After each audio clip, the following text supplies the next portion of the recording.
irmãs em Cristo, em 1 Timóteo, o capítulo 6, versículos 3 a 5.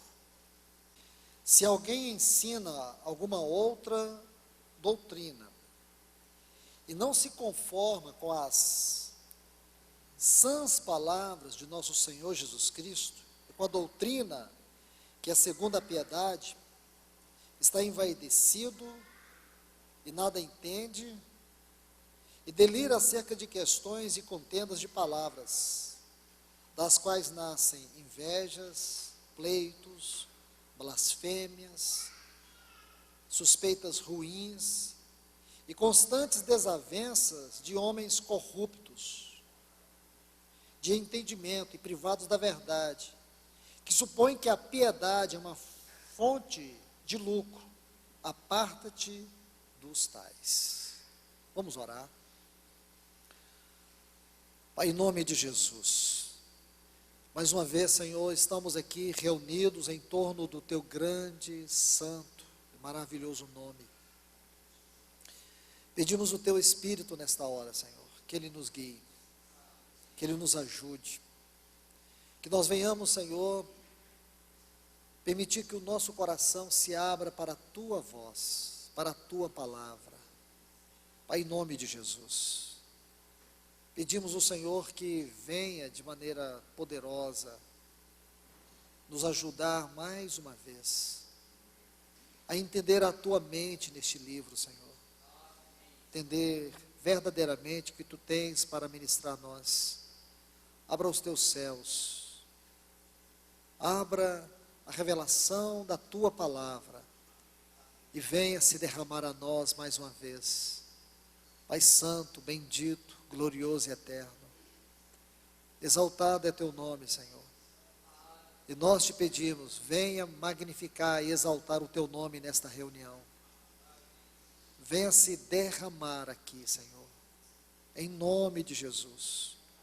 É no Teu grande nome, é no Teu santo nome, é no Teu poderoso nome que estamos reunidos uma vez mais, clamando por Tua misericórdia, por Tua graça. Senhor, Tu sabes as áreas onde nós temos tanta deficiência. Vem trazer Tua palavra, penetra ela, Senhor, aprofunda o trabalho por meio dela, seja para libertar, seja para cicatrizar, mas que Tu venhas operar por meio da Tua palavra, em nome de Jesus, amém. Graças ao Senhor. Meus queridos irmãos e irmãs, nós estamos estudando esta preciosa epístola que Paulo escreveu a Timóteo. Estamos aqui no capítulo 6, e vamos à segunda parte do estudo que nós tivemos acerca deste capítulo, ou acerca destes versículos, a necessidade da recuperação, da pregação genuína do Evangelho. Esta é a segunda parte. Os textos que nós acabamos de ler aqui, especialmente esse versículo 3, quando Paulo diz: se alguém ensina alguma outra doutrina e não se conforma com as sãs palavras de nosso Senhor Jesus Cristo, esta frase, e não se conforma com as sãs palavras do nosso Senhor Jesus Cristo, e com a doutrina que é segundo a piedade. Então observe o que está escrito aqui, irmãos, porque o nosso assunto tem sido extraído deste texto, e vemos o quanto é sério, irmãos. Uma mensagem que não é de acordo com o ensino do Senhor Jesus, que não se conforma com a sã doutrina, uma mensagem que ela não tem a sua base na doutrina do Senhor Jesus, na doutrina dos apóstolos. Aqui está a explicação para aquilo que a igreja tem se tornado nesse tempo. Infelizmente, aqui nós podemos ver, irmãos, em nosso contexto, que a igreja ela tem perdido muito o seu foco espiritual. E graças ao Senhor, porque esses textos vão nos ajudar a refletir um pouco sobre isso. Nos estudos passados, nós chegamos a ver alguns pontos muito importantes. Primeiro, que a pregação do Evangelho deve estar em harmonia com o ensinamento de Cristo e dos apóstolos. Outro ponto que nós vimos no estudo passado é a necessidade da pregação ousada, audaciosa da palavra de Deus. Necessitamos disso mesmo, de que a mensagem ela venha a ser pregada com ousadia, com audácia mesmo, e não como sendo uma palavra qualquer, uma história de carochinha, uma mensagem mamão com açúcar, mas uma mensagem vinda dos céus, uma mensagem que venha impactar o nosso coração, uma mensagem que venha estremecer a nossa vida, uma mensagem que venha verdadeiramente perfurar o nosso coração, para aprofundar o trabalho de Deus. É disso que nós precisamos, irmãos. A igreja nesse tempo necessita, com muita urgência, que o Senhor venha intervir dentro de nós, através da vida, do poder da sua palavra. Aí nós começamos a estudar alguns textos que definem para nós o que é o Evangelho.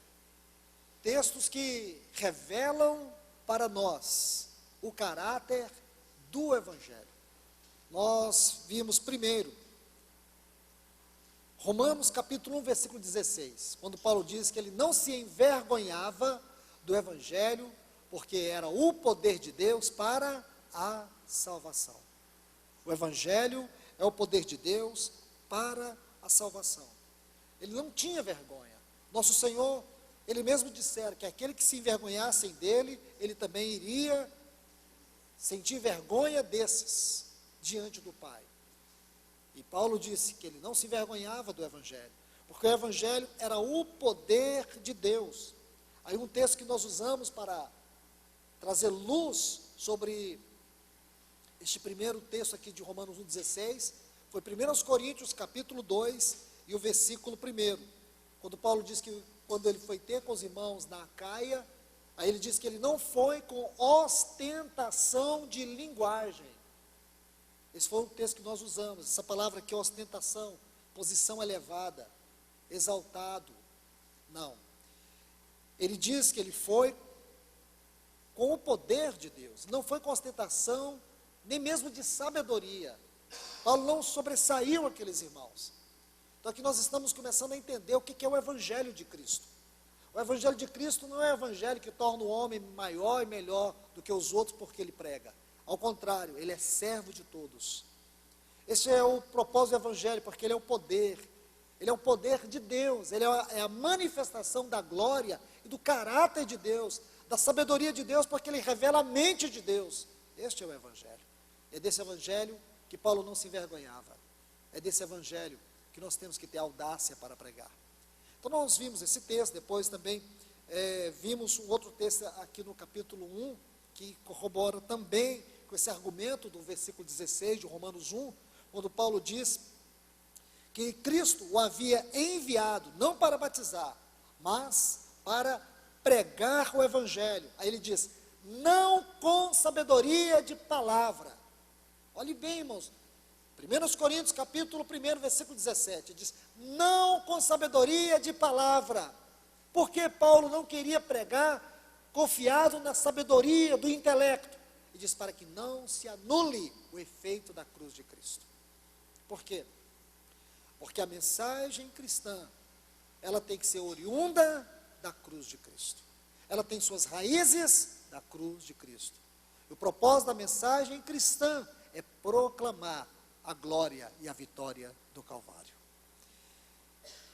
Vimos um outro texto também, que eu não posso deixar de falar para vocês. Voltando ao capítulo 2, 1 Coríntios, versículo 4.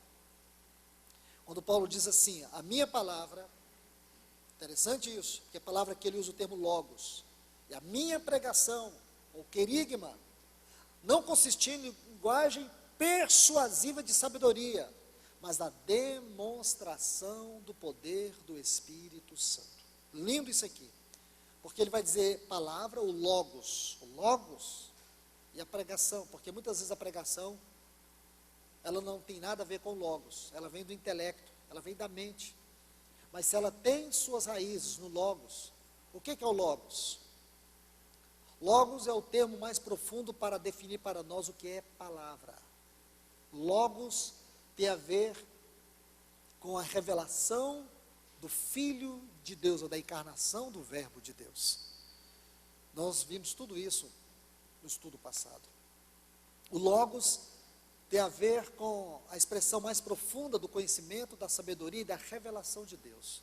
Então, quando você pensar no Logos, pense nisso. Paulo diz, o meu Logos, e a minha pregação, isto é, a pregação e o Logos, precisa estar em harmonia, isto é, a pregação tem que estar sendo encabeçada pelo Logos de Deus, porque se não for, irmãos, é intelecto. Por isso que hoje o púlpito se tornou lugar de piada, porque o Logos tem sido desprezado. A revelação da mente, do propósito de Deus não é pregado mais. Muitas vezes se conta história, mas não se tem revelação.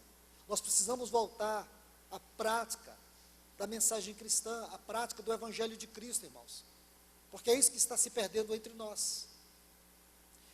Aí o outro texto, que aqui nós terminamos, foi 1 Coríntios 9,16, quando Paulo diz assim, se anuncio o Evangelho, não tenho do que me gloriar, pois sobre mim pesa esta obrigação. Aí ele termina e diz, porque, ai de mim, se eu não pregar o Evangelho. Olha que frase, irmãos.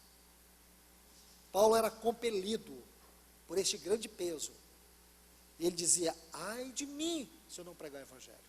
E concluímos com Jeremias capítulo 20, um texto chocante, né, irmãos? Esse texto de Jeremias, ele nos choca. É um texto que nos esmaga, porque Jeremias, ele chega a dizer assim para o Senhor, algo muito sério, Senhor Deus, tu me enganastes. É claro que quem um dia abre a Bíblia no capítulo 20 do livro de Jeremias, e lê esse texto, vai ficar assombrado. Vai pensar, meu Deus, como que um homem diz estas coisas para Deus? Qual é o direito dele? Qual é a base dele?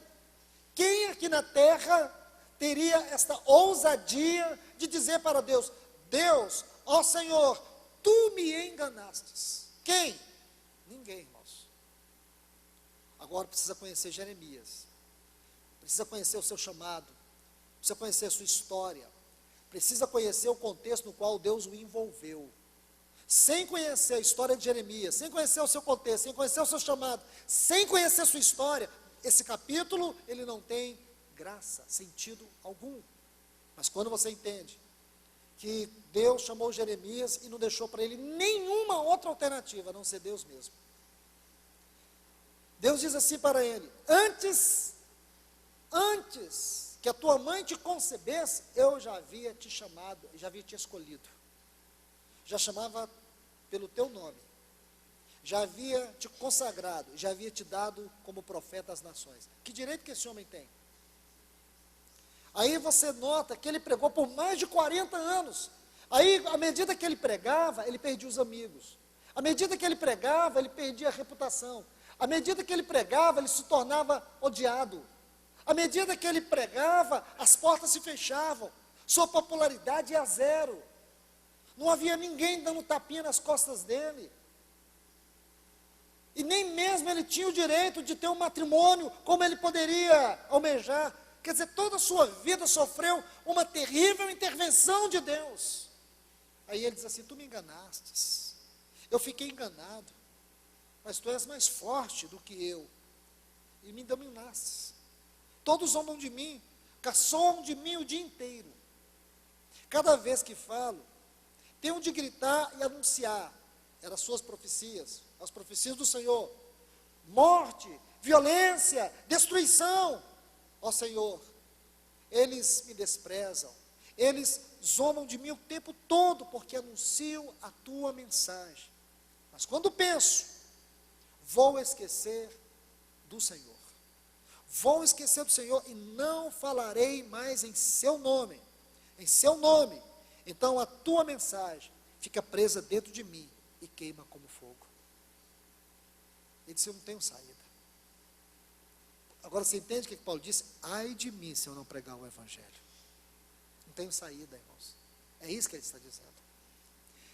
Graças ao Senhor, irmãos. Então hoje vamos adiantar um pouco mais naquilo que o Senhor tem nos confiado. Vamos a mais um ponto acerca dos textos que definem para nós o caráter do Evangelho. Aqui está, Gálatas capítulo 1, versículo 11. Foi aqui que nós paramos. Mas faço-vos saber que o Evangelho anunciado por mim não é segundo os homens. Então, o segundo texto que define para nós o caráter do Evangelho é que o Evangelho não é algo do homem, ou segundo, de acordo com o padrão, com o caráter do homem. Irmãos e irmãs, esse capítulo 1 da Epístola aos Gálatas é uma gloriosa exposição acerca disto, do caráter do Evangelho. Então ele diz isto: o Evangelho que vos tenho pregado não é segundo os homens. Por favor, observe o versículo 6. Olha o que ele diz no versículo 6. Admira-me, ou eu estou espantado, conforme é a tradução correta. Estou espantado de que tão depressa estejais desertando daquele que vos chamou a graça de Cristo para seguir, olha essa frase, irmãos, outro evangelho diferente. Meus irmãos e irmãs, você se lembra, o versículo que nós estamos estudando é o versículo 3, da primeira epístola que Paulo escreveu a Timóteo, no capítulo 6. O evangelho deve estar em conformidade, a pregação tem que estar em conformidade ao evangelho de Cristo, ao ensino dos apóstolos. Nós não temos o direito de criar, de inventar um outro evangelho, de pregar um outro evangelho, uma outra mensagem. Nós temos que pregar aquilo que Cristo pregou, nós temos que pregar aquilo que os apóstolos pregaram. É disso que a igreja carece nesse tempo, irmãos, porque é somente esse evangelho pode cooperar com Deus na edificação da igreja de Cristo. Mesmo que as pessoas não venham crer nesse evangelho, mesmo que elas se fechem para esse evangelho, pregue. Ele é impopular, mas pregue. Entenda isto de uma vez por todas. Mesmo que as pessoas não gostem, pregue este evangelho, não pregue outro evangelho. Não invente moda. Não fique aí sassaricando, procurando enfeitar, fazendo campanhas, fazendo isso, fazendo aquilo, teatro, seja lá o que for, pregue o evangelho. Essas coisas, irmãos, elas são subsidiárias, e algumas são alternativas, e outras desprezíveis.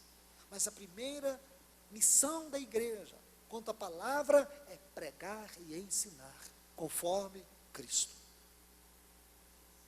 Não conforme seminário, não conforme livro, não conforme A, B, C ou D, mas conforme Cristo. Porque o padrão do evangelho é Cristo. A essência do evangelho é Cristo. A vida do evangelho é Cristo. Olha o versículo 7 aqui.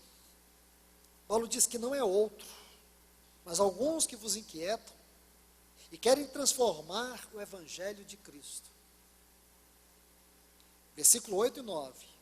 Mas ainda que nós mesmos, ou um anjo do céu, vos anuncie outro evangelho diferente do que já vos tenho anunciado, seja maldito. Irmãos, veja isto. Paulo é claro, enfático, firme, positivo. Ele disse qualquer evangelho que não seja o evangelho de Cristo é o quê? Maldito. Você pode achar bonito, mas é maldito. Você pode achar interessante, mas é maldito. Os jovens podem gostar, mas é maldito. Mas as pessoas estão amando, mas é maldito. Não interessa como as pessoas estão avaliando esse outro evangelho, ele é maldito. A Bíblia é clara, enfática, incisiva concernente a isto. Versículo 9. Assim como antes dissemos, Também agora repito, se alguém vos anunciar um evangelho diferente do que já recebeste, seja maldito. Agora, apenas passando rapidamente por cima, porque foi aqui que nós paramos, e eu quero só voltar com vocês, aqui no versículo 7. Ele diz assim: maravilho-me de que tão depressa estejais desertando daquele que vos chamou a graça de Cristo, para seguir outro evangelho. Sério isso. E por último, irmãos, olhe bem, essas duas frases finais do versículo 8 e também do versículo 9, seja maldito, seja maldito. Gálatas capítulo 1, versículos 6, 7, 8 e 9. Agora veja no final do versículo 8 e 9, seja maldito, seja maldito. Deixa eu colocar um texto, um argumento muito forte para vocês refletirem. Malaquias capítulo 2, abra sua Bíblia em Malaquias capítulo 2, veja o que a palavra de Deus nos diz acerca disso.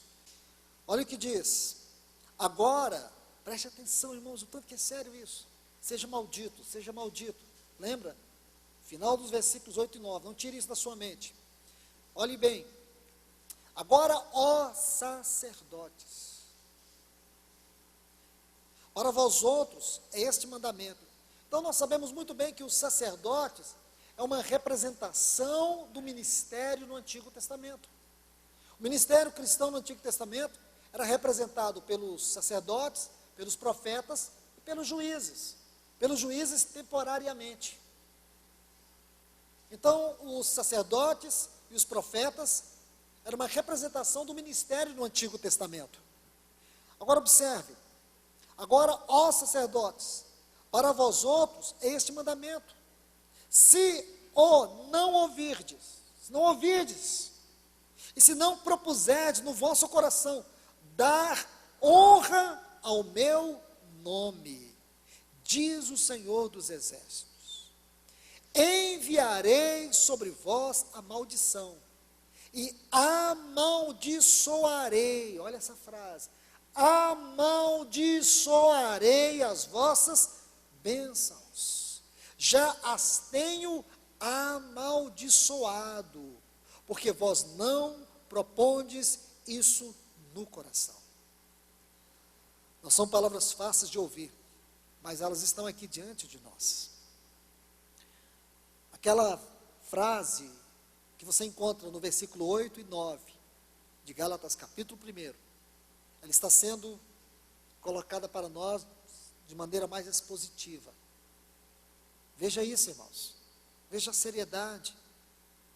Tem uma versão da Bíblia, a mensagem, que diz assim: as maldições já estão em ação, porque vocês não levaram a sério essa questão de honrar o meu nome. Meus irmãos,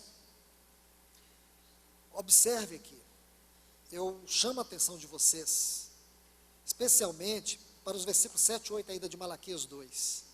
Está assim: porque os lábios do sacerdote guardarão a sabedoria, e da sua boca o povo buscará a lei, porque esse era o papel do sacerdote, lembrar o povo a lei, porque ele é o mensageiro do Senhor. Mas vós vos desviastes do caminho, fizeste tropeçar a muitos na lei, corrompeste a aliança de Levi, diz o Senhor dos Exércitos. Está vendo agora, irmãos? O que os sacerdotes representavam diante de Deus? O ministério da palavra. Podemos configurar como o ministério da pregação, o ministério do Evangelho. E agora o Senhor diz: se eles não estão honrando, onde é que eles deixaram de honrar? Se você observar os versículos 7 e 8, você vai ver isso. Onde é que eles deixaram de honrar o nome do Senhor? Eles deixaram de honrar o nome do Senhor, quando eles, olhe bem, fizeram tropeçar muitos na lei, na palavra, porque a lei no Antigo Testamento é um sinônimo da palavra no Novo Testamento, do ensino no Novo Testamento. Então tudo está muito claro. Aqui nós temos uma sombra de um lado e a realidade do outro, e é isso que o Senhor está dizendo. Aqueles que não honram o nome do Senhor na pregação do Evangelho, as bênçãos deles se tornam maldições. Então, se eles estão proferindo bênção, na verdade, o que está ocorrendo? Maldição. É sério, irmãos? Isso não é sério? Muito. Muito. Não é de estranhar. Não é de estranhar a quantidade de cristãos que suicidam hoje. Não é de estranhar a quantidade de cristãos que divorciam hoje. Não é de estranhar a quantidade de cristãos que estão envolvidos com drogas hoje. Não é de estranhar, porque aqui esse texto está na palavra e ele tem que nos estremecer, irmãos. Nós não podemos olhar para isso como vítima da história eclesiástica. Nós temos que olhar para isso e ter ousadia de ir aos pés do Senhor e dizer: Senhor, resgata entre nós o lugar da tua palavra. Levante pessoas que tenham compromisso com este evangelho vivo. Levante homens, mulheres, que se gastem, se deixem gastar pela tua palavra. Muitas pessoas dizem: irmão, realmente eu não tenho me dedicado à palavra, não tenho me dedicado ao estudo, porque eu não tenho tempo. Essa é uma desculpa esfarrapada que o inimigo plantou na mente de muitas pessoas. O grande problema dos cristãos em relação à palavra não é uma questão de tempo, é uma questão de interesse, porque quando você tem interesse, o tempo não é problema. O tempo só se torna problema porque nós não temos interesse. Porque quando você tem interesse, você move céus e terra. Mas quando você não tem interesse, qualquer vírgula já é motivo de desculpa. Nós precisamos dizer ao Senhor: Senhor, me perdoe, porque o meu problema não é tempo, meu problema é interesse. Irmãos, há quanto tempo nós estamos ouvindo esses estudos sobre Timóteo? O que nós temos aprendido? O que nós temos praticado? Como nós temos nos gastado em torno deste livro? Como? Nós temos abraçado a palavra do Senhor. É uma questão de interesse, irmãos. Pense, o Senhor vai julgar isso um dia. Sério, irmãos. Vamos avançar um pouco. Vamos aqui para Hebreus, capítulo 5, versículo 1. Essa palavra tem que queimar no nosso coração, irmãos. Porque hoje nós temos visto o Evangelho de Cristo sendo tão desprezado. Temos visto o Evangelho de Cristo sofrer tantos ataques, ser vilipendiado.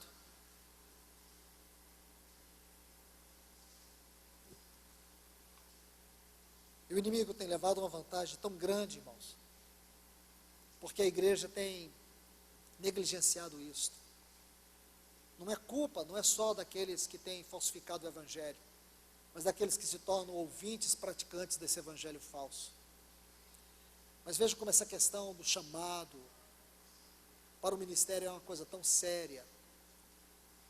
No estudo passado eu falei muito sobre a secularização e a vulgarização do ministério cristão. Infelizmente é isso, irmãos. Hoje qualquer pessoa que tira um diplomazinho aí por correspondência, já se auto-intitula pastor, já abre a sua igreja, já prega o seu evangelho e consegue muitos adeptos. Que tristeza, irmãos. Que tristeza. Como se o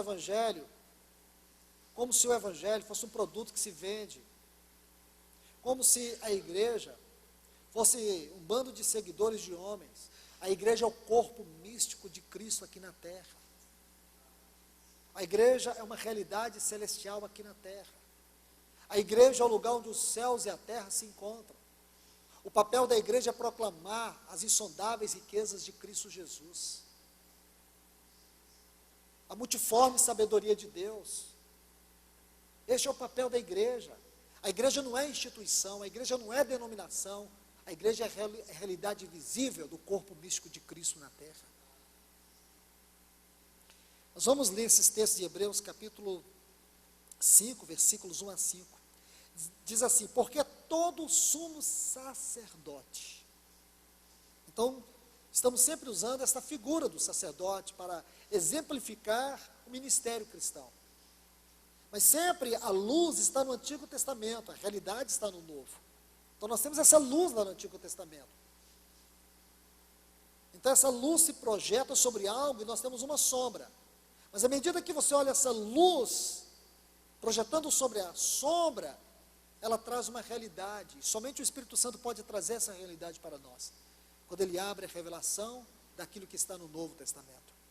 Então diz, porque todo sumo sacerdote, sendo tomado dentre homens, olha essa frase, é constituído nas coisas concernentes a Deus, a favor dos homens, para oferecer tanto dons como sacrifício pelos pecados, e é capaz de condoer-se dos ignorantes e dos que erram, pois também ele mesmo está rodeado de fraquezas. Por essa razão deve oferecer sacrifício pelos pecados, tanto do povo como de si mesmo.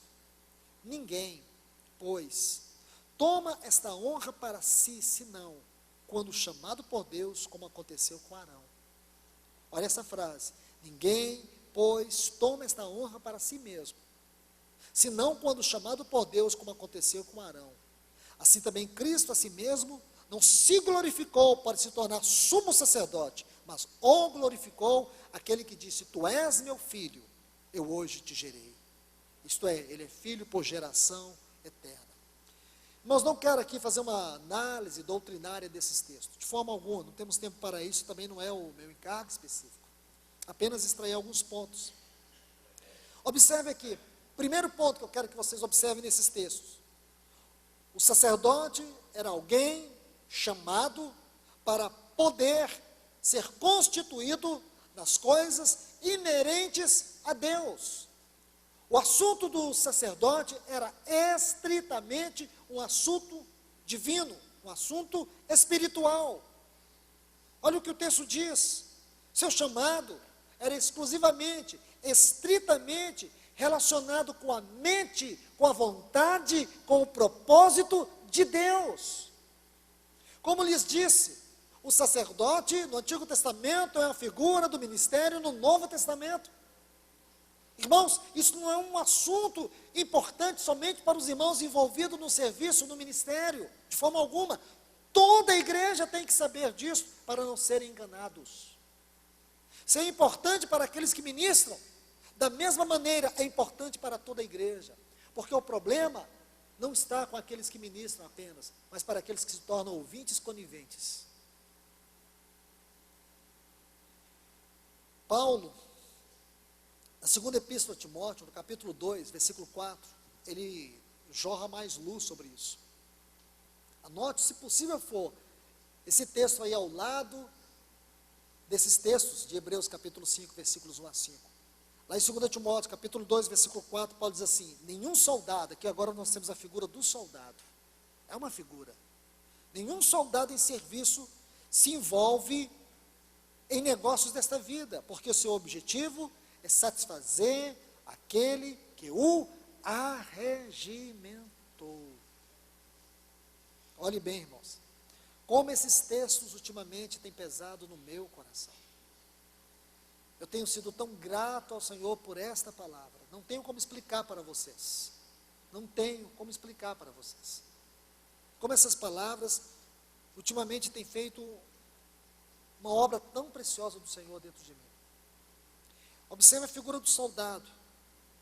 A melhor maneira de você compreender a figura do soldado aqui é olhando os versículos 2 e 3. Por favor, olhe os versículos 2 e 3 aí de 2 Timóteo capítulo 2. Só para você entender o que ele quer dizer com esses soldados aí. Olhe os versículos 2 e 3. Aqui de 2 Timóteo. Ele diz assim, está vendo aí no versículo 2, ele diz assim, e o que de mim ouvistes, diante de muitas testemunhas, confia-o, olha essa frase, homens fiéis, que sejam idôneos.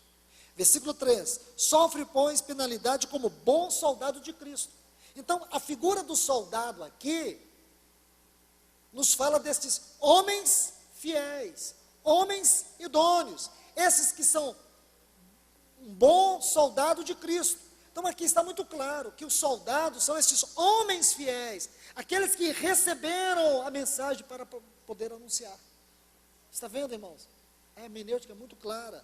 Então ele diz isso, homens fiéis. Ele diz que nenhum soldado em serviço se envolve. Essa palavra envolve, a tradução dela é entrelaçar. A tradução dessa palavra envolve entrelaçar. Não se entrelaça. Hoje você vê muito assim, deputado federal, pastor fulano, deputado federal, pastor fulano, vereador. Irmãos, de duas uma, né? Ele está cometendo um crime, exercício ilegal da profissão, porque o pastorado dele é profissão, assim como a função dele de vereador, ou é ministério. Ele está invertendo, ele está colocando as coisas no mesmo nível. Essa ocupação pública, por mais que não seja uma profissão para alguns, mas irmãos, nós não podemos diluir o caráter do ministério.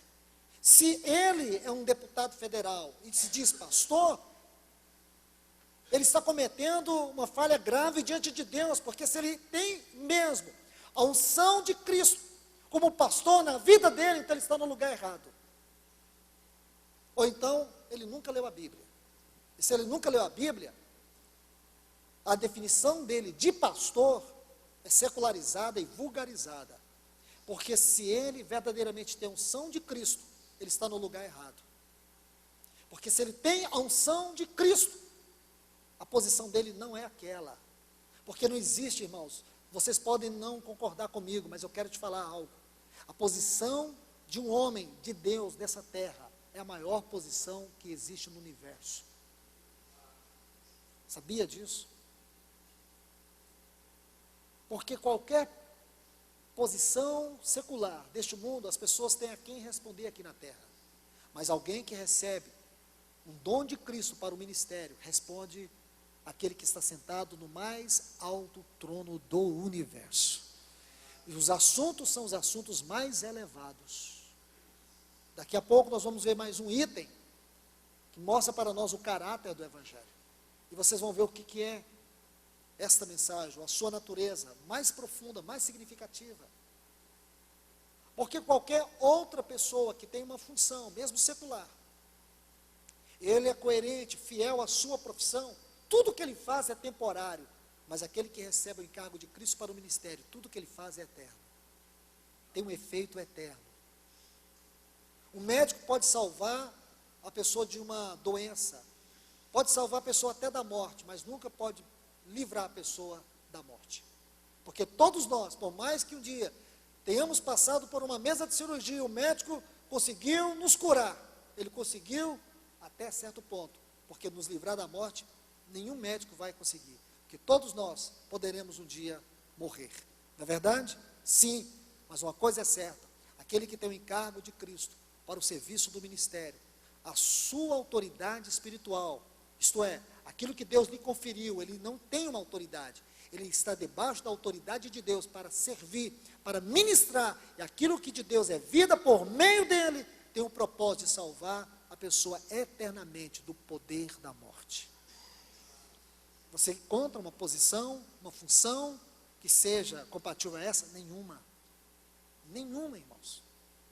Agora você vê uma pessoa se rebaixar, não é que ele se rebaixou, é porque ele está simplesmente envolvido com algo que ele não conhece, que ele não entende, que ele simplesmente está usurpando, ele apenas tem um título eclesiástico, como se fosse uma medalhinha no seu peito, mas isso para Deus não representa nada, isso não representa nada.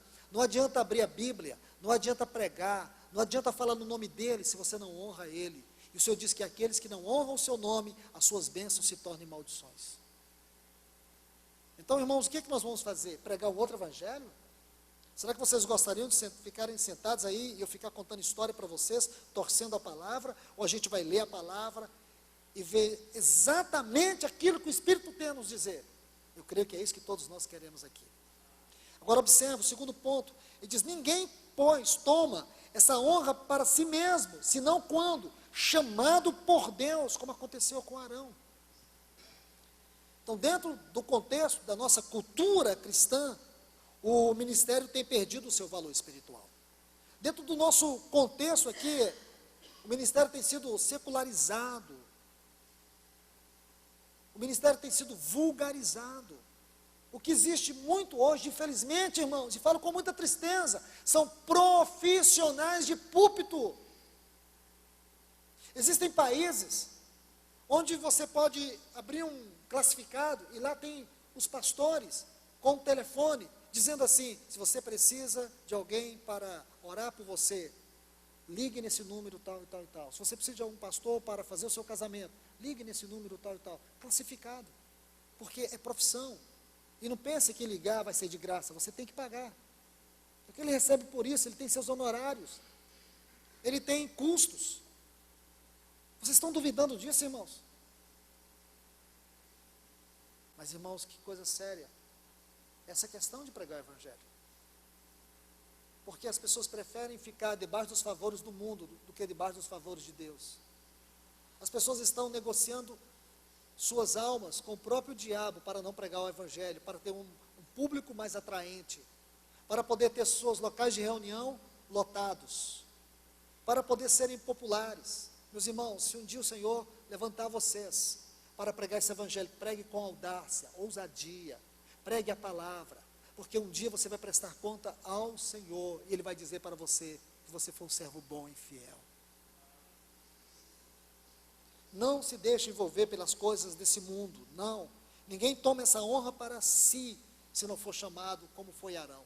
É um chamado de Deus, mas a permissividade dessa igreja laodiceana, ou dessa laodiceana inércia, é que tem produzido esse tipo de aberração em cima do púlpito. Isso é triste, irmãos. Eu não falo isso com alegria, não. Eu tenho vontade de chorar diante de tudo isso, irmãos. Quando eu vejo esses homens pregando a favor do aborto, um dos líderes mais importantes dessa nação, prega publicamente a favor do aborto, prega abertamente sobre o aborto. Que tristeza, irmãos, que tristeza. Está nos jornais que uma comunidade denominacional, eles aceitaram fazer um casamento de 2 mulheres. A metade dos irmãos foram embora.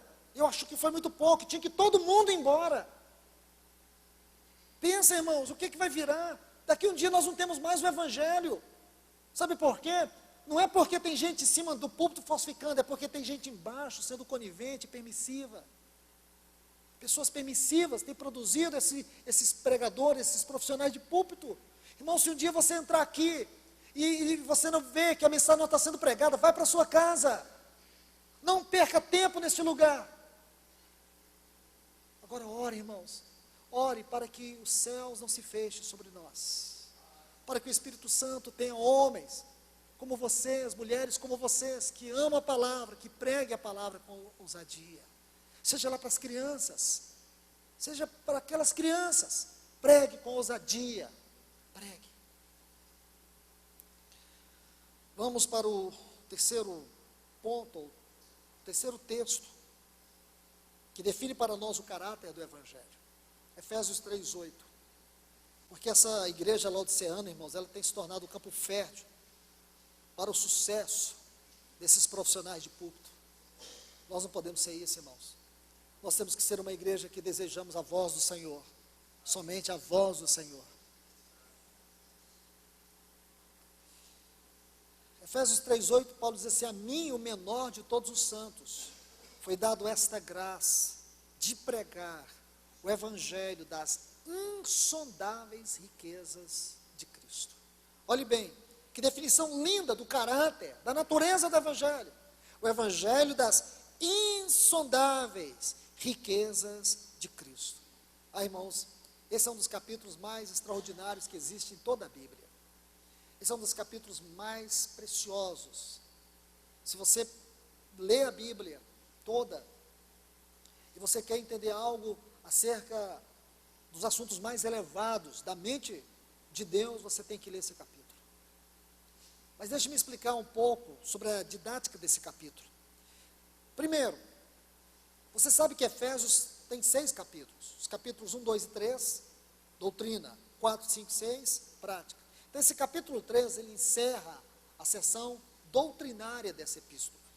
O outro detalhe que eu quero que vocês observem, é que do versículo 2 ao versículo 13, deste capítulo 3, Paulo comete aqui uma digressão, isto é, um desvio momentâneo do assunto, ou melhor, um parênteses. Paulo coloca um parêntese aqui. Onde está o parêntese? Versículo 2 ao versículo 13. Se você pegar o versículo 1, o versículo 14, é quase as mesmas palavras, porque ele vai retornar ao assunto que ele vinha iniciando no versículo 1 do capítulo 3. Então isso chama-se digressão, um parêntese, um desvio momentâneo da sua exposição. Agora, observe aqui, irmãos, que dentro deste parênteses está o conteúdo deste evangelho das insondáveis riquezas de Cristo. Dentro deste parênteses, nós vamos ver aqui todo o conteúdo deste evangelho das insondáveis. O que significa essa palavra insondável? Aquilo que não se pode sondar, aquilo que você jamais vai chegar ao seu fim, aquilo que você nunca vai chegar no seu limite. Imagine, tão profundo, tão alto, tão largo, é o evangelho de Cristo Jesus. Nós nunca vamos chegar ao fim, por isso um homem só não recebeu tudo, recebeu apenas um fragmento.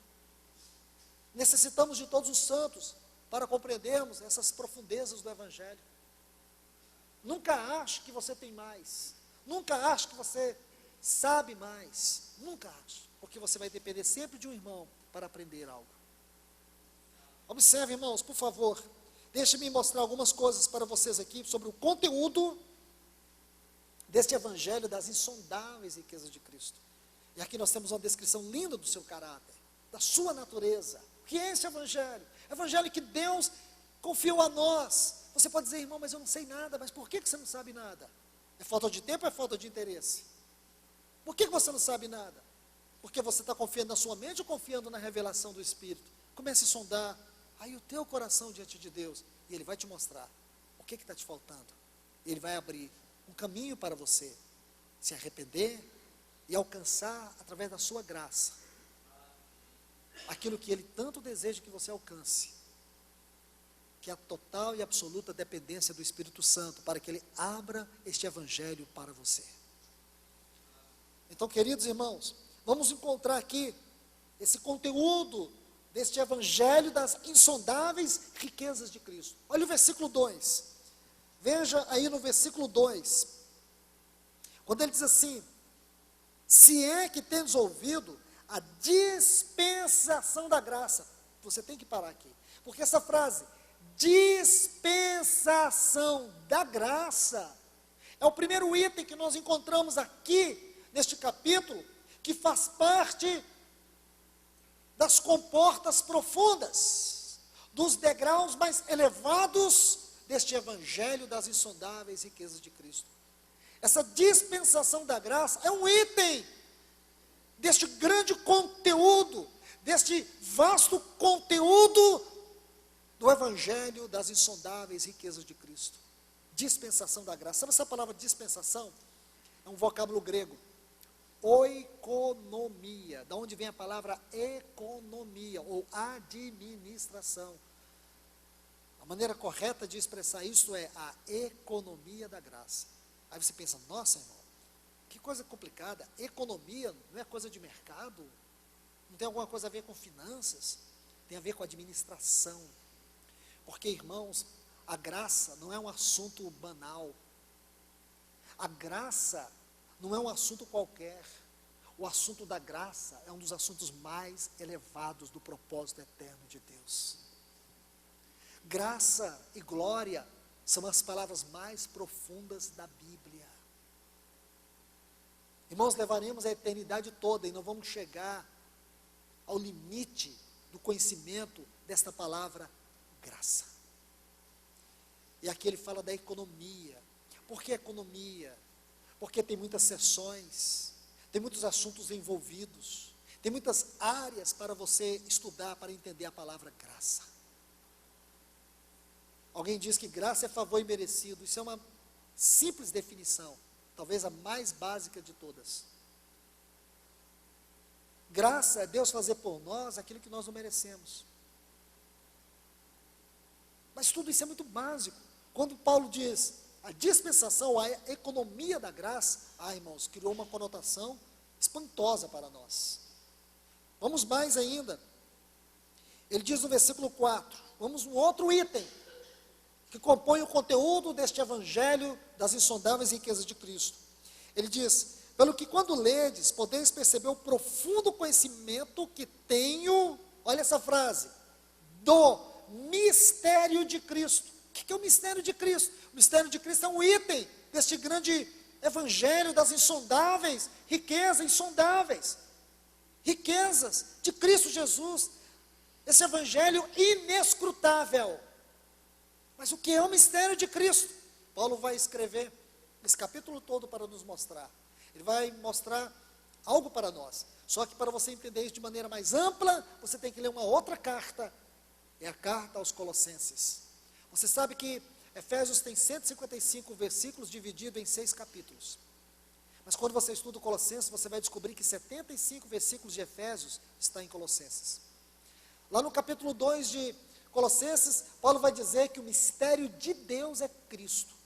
E aqui ele vai mostrar para nós que o mistério de Cristo é a igreja. Aí você vai entender que Cristo e a igreja constituem este grande mistério. Então, quando ele fala o mistério, ele fala de maneira geral. Então, irmãos, esse mistério de Cristo é a igreja. E você compreender que esse mistério de Cristo é a igreja não é algo tão simples. Também está dentro do Evangelho.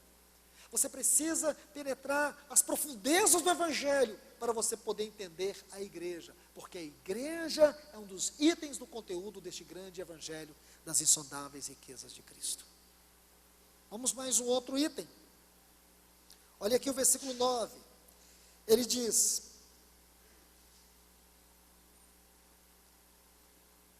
versículo 9, e demonstrar a todos qual seja a dispensação do mistério. Nós já vimos um item desse mistério. O mistério de Cristo é um item. O mistério do reino, lá de Mateus 13.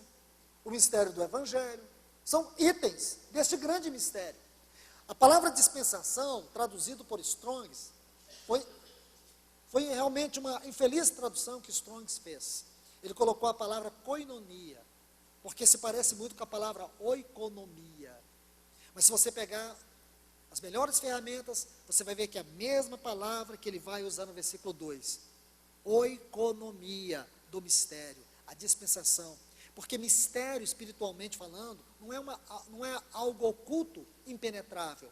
Mistério é um segredo do coração de Deus, que ele só revela por meio do Evangelho. O Evangelho é o Evangelho que revela todos os segredos do coração de Deus. Então, a dispensação do mistério é mais um item deste Evangelho das insondáveis riquezas de Cristo. Versículo 10. Para que a multiforme sabedoria, mais um outro item desse grande Evangelho, desse Evangelho cujas comportas são tão profundas que jamais poderemos chegar ao seu fim. E mais um item que mostra para nós as profundezas desse Evangelho é a multiforme sabedoria de Deus. A palavra multiforme, múltiplas facetas. Existem aspectos da sabedoria de Deus tão profundos que nem os anjos puderam conhecer. Nem os anjos que estão o tempo todo em torno da glória de Deus na eternidade podem conhecer. Mas Deus escolheu a igreja para tornar a igreja, o instrumento da manifestação das múltiplas facetas da sua sabedoria. E por último, irmãos, aqui o versículo 11, ele diz assim, segundo o eterno propósito. Esta frase, eterno propósito, outro item deste grandioso Evangelho, esse Evangelho insondável, esse Evangelho inescrutável, esse Evangelho tão alto, tão profundo, tão largo, a largura, o comprimento, a altura, a profundidade desse Evangelho, é algo que nós jamais poderemos chegar ao fim. Observe o versículo 18, quando ele diz assim, versículo 18 aqui do capítulo 3, sejais plenamente capazes de compreender com todos os santos a largura, o comprimento, a profundidade, a altura. É interessante que essas dimensões, elas estão colocadas aqui. Paulo não faz uma explicação, Paulo não faz uma exposição, ele apenas faz uma citação delas. Isso torna mais difícil a sua interpretação. Então, eu não estou dando aqui a última palavra sobre isso. Em outro assunto, eu usei essas 4 dimensões para fazer uma aplicação. Então, quando eu olho, irmãos, essas dimensões aqui, para mim, tem algo a ver com esse vasto conteúdo que ele quer nos falar acerca deste evangelho. Da sua altura, da sua largura, da sua profundidade, do seu comprimento. Uma largura que é infinita, que é inescrutável. Essa altura que estende até os limites da eternidade. E aqui nós temos também a profundidade. A profundidade é revelar as múltiplas facetas da sabedoria de Deus.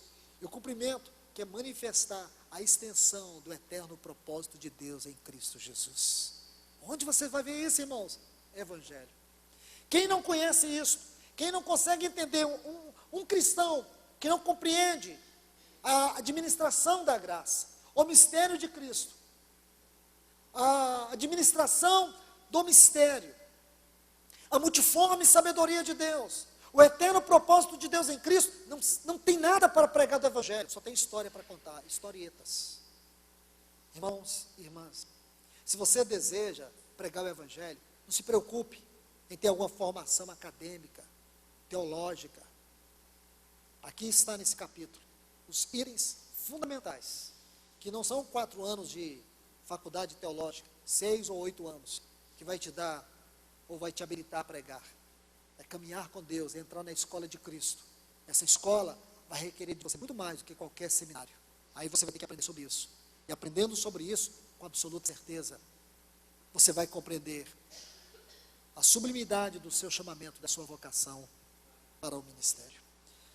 Vamos agora ao último versículo, que explica para nós a natureza e o caráter do Evangelho. Vamos ler 1 Tessalonicenses, capítulo 2. Aqui Paulo vai trazer para nós uma definição muito interessante daquilo que é o Evangelho. Ele diz, mas havendo padecido, 1 Tessalonicenses, capítulo 2, versículo 2, ele diz, mas havendo padecido antes, e sido ultrajados em Filipos, como sabeis, tivemos a ousadia em nosso Deus de anunciar o Evangelho de Deus. Olha essa frase. O Evangelho é o Evangelho de Deus. Está vendo? Em meio a uma grande oposição. Se você lê Atos dos Apóstolos, capítulo 17, você vai entender Paulo. Por que que Paulo está falando aqui de grande oposição? Você sabe que quando Paulo foi pregar, ele ficou aproximadamente menos de 20 dias em Tessalônica.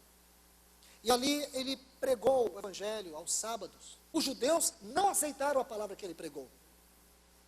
Mas algumas mulheres importantes da cidade, e alguns gregos, interessante, aqueles que os judeus desprezavam na sinagoga. Primeiro que as mulheres ficavam lá atrás, lá no fundão, desprezadas. E provavelmente, estes gregos, eles poderiam ser prosélitos. Eles tinham um comportamento estritamente limitado entre eles. Eles eram até como grupo segunda, terceira ou quarta categoria. A mulher viria em sexta categoria. É bem assim. Agora imagine que foram esses. Aqueles que estavam ali. Estando com fome. Sabe por que esse povo ia nessa sinagoga? Mesmo sofrendo essas exclusões. Sabe por que eles iam? Porque eles tinham fome de Deus. Por alguma razão eles estavam ali porque tinham fome de Deus. Mas um dia veio Paulo. Quando Paulo pregou o Evangelho, a Bíblia diz que uma grande multidão das pessoas ouviram o Evangelho. Aí eles amaram o Evangelho. E sabe de quem é esse Evangelho? É o Evangelho de Deus. Por que que a frase aqui é tão importante? O Evangelho de Deus. Porque é o Evangelho que tem a ver com o propósito eterno de Deus. Tem a ver com o conselho da sua vontade. Não é invenção de homem. Não é invenção de homem, irmãos. O Evangelho não é uma invenção de homem. O Evangelho tem a ver com a mente, com o caráter e com o propósito de Deus. Tem a ver com o conselho da eternidade de Deus. Percebe? E quando esse Evangelho foi pregado ali, aquelas pessoas receberam Mas Paulo e seus companheiros foram duramente ultrajados, de forma que eles tiveram que sair às pressas. Irmãos, Paulo, quando escreve essa carta aos Tessalonicenses, ele chega a usar alguma linguagem feminina, como se ele fosse uma mãe que tinha sido apartada bruscamente do seu bebê. Curioso isso, porque foi essa a realidade. Mas graças a Deus que tempos se passaram, e Paulo soube que a igreja de Tessalônica cresceu, mesmo em toda a oposição, dificuldade. Paulo não pôde acompanhar o crescimento daquela igreja, mas ela cresceu. Sabe por que ela cresceu? Porque ela recebeu o Evangelho de Deus. Isso é lindo, não é, irmãos? É disso que nós precisamos. Irmãos, podem nos tirar a Bíblia, podem nos tirar o local de reunião, podemos voltar para as nossas casas, mas uma coisa é certa, o que vai nos manter, o que vai nos manter espiritualmente vivos é a vida deste Evangelho de Deus.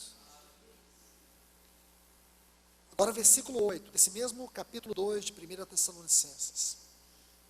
Diz assim: tão grande é o nosso afeto por vós, está vendo? Ele usa muito essa linguagem, bem feminina. Se você olhar o original, é como a mãe que foi apartada do seu filho. Versículo 9 aqui de 1 Tessalonicenses 2. Por vós que quiséramos comunicar-vos, não somente o Evangelho de Deus, mas também nossas próprias vidas, porque vos tornastes muito amados de nós. Irmãos, vocês podem ler esse texto 1000 vezes, vocês não vão entender ele. Vocês têm que ler a história desse texto. O que Paulo está dizendo? Eu sei que aqui as mães, acho que nenhuma de vocês jamais teve uma experiência perto dessa, de ter o seu bebê tirado de você. E você ficar sem aquele bebê, não saber onde ele está, como ele está. Assim foi Paulo com os irmãos em Tessalônica. Eu sei que quando as pessoas leem a história seguinte dos irmãos em Bereia, porque diz que os judeus em Beré foram mais educados, eles foram mais nobres do que os judeus de Tessalônica. Irmãos, isso é de judaísmo para judaísmo, porque você não vai ver nenhuma carta Bereia, você não vai ter muita informação sobre a igreja de Bereia, nenhuma, biblicamente falando, nenhuma. Você vai ter 2 cartas da igreja aos Tessalonicenses. Os judeus em Bereia examinaram dia após dia a palavra, mas é só isso que nós sabemos. A igreja de Tessalônica recebeu o Evangelho de Deus. Esse Evangelho foi vida. Paulo não pôde estar ali para vê-los crescer, mas eles cresceram. Nada pôde tirar a vida daquela igreja. Sabe por quê? Eles não receberam o Evangelho de homem. Eles não receberam novas filosofias, novas ideias. Eles não tiveram nenhum outro entretenimento. Sabe o que eles tiveram? A vida do Evangelho de Deus. O Evangelho que tem a ver com o caráter de Deus, com o propósito de Deus, com a glória de Deus, com o conselho da vontade de Deus. Esse é o Evangelho audacioso que nós temos que proclamar. Agora você entende Paulo dizer: ai de mim se eu não pregar esse Evangelho. Não há ocupação maior, não há privilégio maior, não há responsabilidade maior do que pregar este Evangelho. Versículo 9 diz: porque vos recordais, irmãos, de nosso trabalho e fadiga, e de como trabalhando noite e dia para não sermos pesados, a nenhum de vós pregamos o Evangelho de Deus. Que lindo é isso, irmãos. Maltratados, ultrajados, trabalhos duros, fadiga, mas aqui está. Tudo isso para pregar o Evangelho de Deus. Esse Evangelho de Deus é o Evangelho que fala do conselho da vontade de Deus. Jamais podemos sintetizar o Evangelho unicamente ao perdão de pecados e o livramento da condenação do inferno. O Evangelho de Deus vai além disso. Esse Evangelho tem a ver com o conselho da vontade de Deus. E aqui é muito importante, irmãos. Porque lembra de Efésios 9, quando Paulo fala sobre o mistério da vontade de Deus? O mistério da vontade de Deus. A vontade de Deus é um mistério. Então nunca podemos sintetizar o Evangelho a perdão de pecados e livramento da condenação do inferno. O Evangelho tem a ver com a revelação do mistério da vontade de Deus. Tudo isso é tão importante, irmãos. Porque esses textos que nós lemos, esses 4, eles nos foram dados por Deus para revelar para nós o caráter, a natureza do Evangelho de Cristo Jesus. O Evangelho que Ele deseja resgatar nesse tempo. Irmãos e irmãs, a minha oração a Deus, eu gostaria que você pudesse orar juntamente comigo, é que o Senhor possa resgatar com mais ênfase este evangelho no meio do seu povo nesses últimos dias. Que o Senhor possa resgatar este evangelho vivo, audacioso e poderoso, porque é este evangelho que vai ser pregado. O Senhor Jesus disse assim lá em Mateus capítulo 24, e o evangelho do reino, que é este evangelho, será pregado em testemunho a todas as nações, e então virá o fim, não o fim de tudo, mas o fim dessa dispensação. Então nós temos uma palavra do Senhor, e é sobre essa palavra que nós temos que orar. Senhor, restaura este evangelho do teu reino, restaura o evangelho do teu conselho, restaura o evangelho da tua mente, restaura o evangelho do teu propósito, restaura. Porque a igreja precisa, irmãos, nós precisamos, e cada um de vocês devem fazer parte deste evangelho, numa medida ou de outra, você faz parte deste evangelho. Não negligencie este evangelho, não faça dele um conhecimento puramente intelectual, permita que ele seja vida dentro de você, onde quer que você esteja, aonde quer que você esteja, Deus vai te usar com ousadia, Deus vai te usar com graça. Ele pode usar cientistas, mas Ele pode usar também homens simples. Você pensa em Isaac Newton, Blaise Pascal, tantos outros importantes homens dentro da história que foram usados pelo Senhor, mas também Ele pode usar um encanador, como Smith Wigglesworth, que Deus usou aquele homem com tanto poder. Aquele homem era um simples encanador, irmãos.